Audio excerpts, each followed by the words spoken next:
Dans le viseur pour les bons, les brutes et les truands dans les sports au Togo. Dans le viseur ou le billet de la radio sportive qui couvre de laurier les bons acteurs et de satire les mauvais. Dans le viseur avec Franck Nouyama.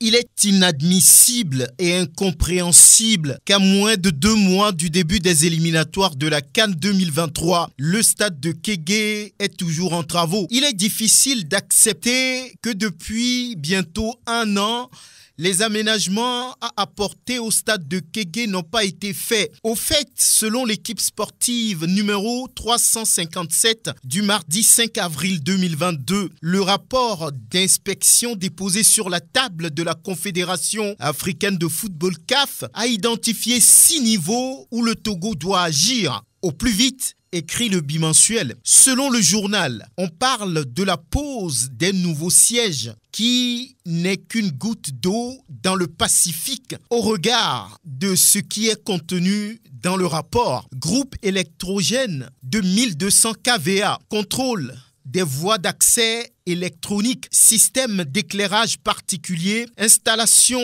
de 2 infirmeries à équiper convenablement, salle de contrôle antidopage en bonne et due forme, implantation de pictogrammes pour indiquer les différentes voies d'accès au stade, installation sanitaire propre et hygiénique pour les spectateurs, renforcement de la protection de l'espace VIP, voies d'accès et places pour personnes vivant avec un handicap. Voilà entre autres, écrit l'équipe sportive, les principales recommandations à mettre en œuvre au plus vite. Avoir le temps qui reste pour commencer les éliminatoires. Il y a un profond risque pour le Togo de ne pas jouer les prochaines qualifications de la CAN 2023 à domicile. Si l'on considère le 30 mai 2022 pour le début des éliminatoires, il reste un peu moins de 45 jours pour être en règle. La menace de ne pas homologuer le stade de Kégué est bien réelle, est très grande. La question qui se pose aujourd'hui reste pourquoi cet immobilisme? Pourquoi une telle lenteur autour de la réfection du stade de Kégué? Pourquoi lors de la première réfection, les différents aspects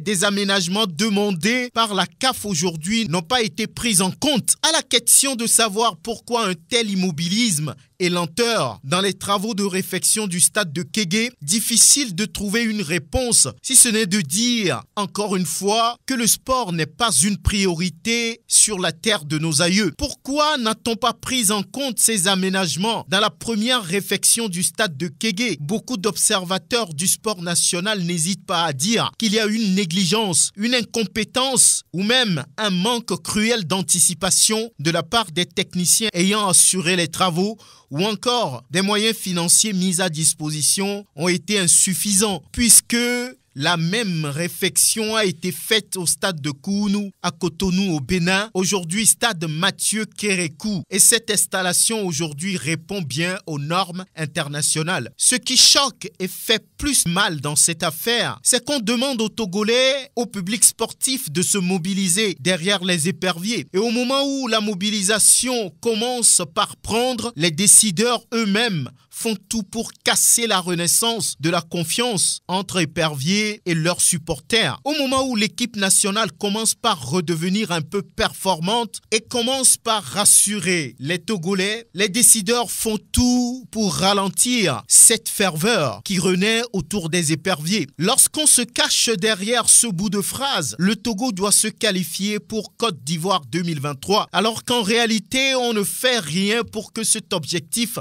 soit atteint.